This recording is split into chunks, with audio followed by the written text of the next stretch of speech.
Halo, perkenalkan, kami adalah mahasiswa Universitas Cendrawasih. Nama saya Linda Aprilia Yansip dan rekan saya Romauli Lumban Tungku. Kami mahasiswa aktif pendidikan biologi. Pernahkah kalian buang air kecil atau berkeringat? Tahukah kalian keringat dan urin yang kalian keluarkan itu merupakan hasil kerja dari sistem ekskresi dalam tubuh kita loh. Nah, sistem ekskresi inilah yang akan kita bahas dalam video ini. Berikut merupakan tujuan, capaian pembelajaran, dan indikator yang akan dijelaskan dalam video kali ini. Sistem ekskresi adalah sistem pengeluaran zat-zat sisa metabolisme di dalam tubuh yang biasanya kita sebut urin dan keringat. Nah, fungsi dari pengeluaran zat-zat sisa tersebut adalah untuk menjaga keseimbangan air di dalam tubuh kita. Sistem ekskresi memiliki alat yang membantu proses ekskresi itu sendiri. Di antaranya yaitu yang pertama ada kulit. Kulit berperan untuk mengekskresikan urea, garam, dan kelebihan air melalui kelenjar keringat yang ada di kulit.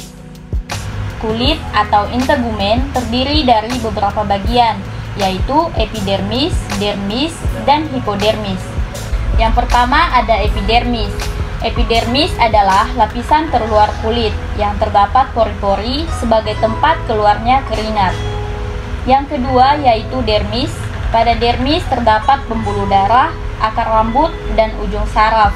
Selain itu, terdapat pula kelenjar keringat serta kelenjar minyak yang terletak dekat akar rambut dan berfungsi meminyaki rambut.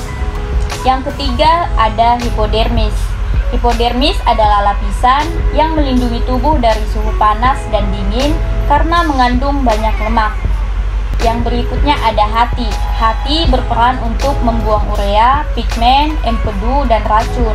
Hati merupakan kelenjar terbesar dalam tubuh dan merupakan kelenjar detoksifikasi. Selanjutnya adalah ginjal. Ginjal atau yang sering disebut ren berbentuk seperti biji buah kacang ercis.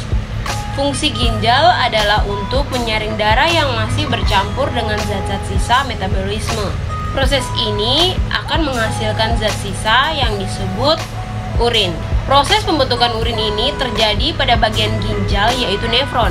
Nefron sendiri adalah unit struktural dan fungsional terkecil dari ginjal. Nefron terdiri dari glomerulus, capsula Bowman, tubulus contortus peroksimal, lengkung Henle, tubulus contortus distal, dan ductus collectivus. Pembentukan urin terjadi dari 3 tahap, yaitu yang pertama ada filtrasi. Pada proses filtrasi ini, darah yang masih bercampur dengan zat sisa metabolisme akan masuk ke dalam glomerulus untuk disaring. Sedangkan air, gula, dan urea keluar dari glomerulus kemudian ditampung di kapsula Bowman. Hasil dari penyaringan ini yang disebut sebagai urin primer. Selanjutnya, tahap yang kedua adalah reabsorpsi atau penyerapan kembali. Pada proses ini, hasil dari filtrasi akan masuk ke tubulus contortus peroksimal atau TKP untuk tahap reabsorpsi.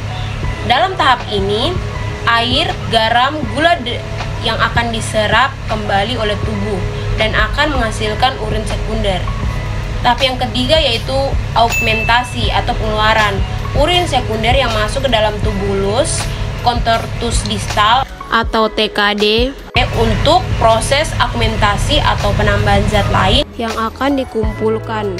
Hasil dari proses ini menghasilkan urin yang sebenarnya.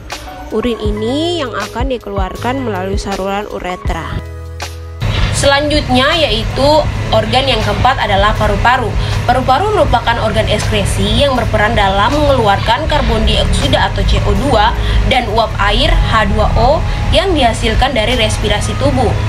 Karbon dioksida yang dihasilkan selama respirasi dalam sel diangkut oleh hemoglobin dalam sel darah.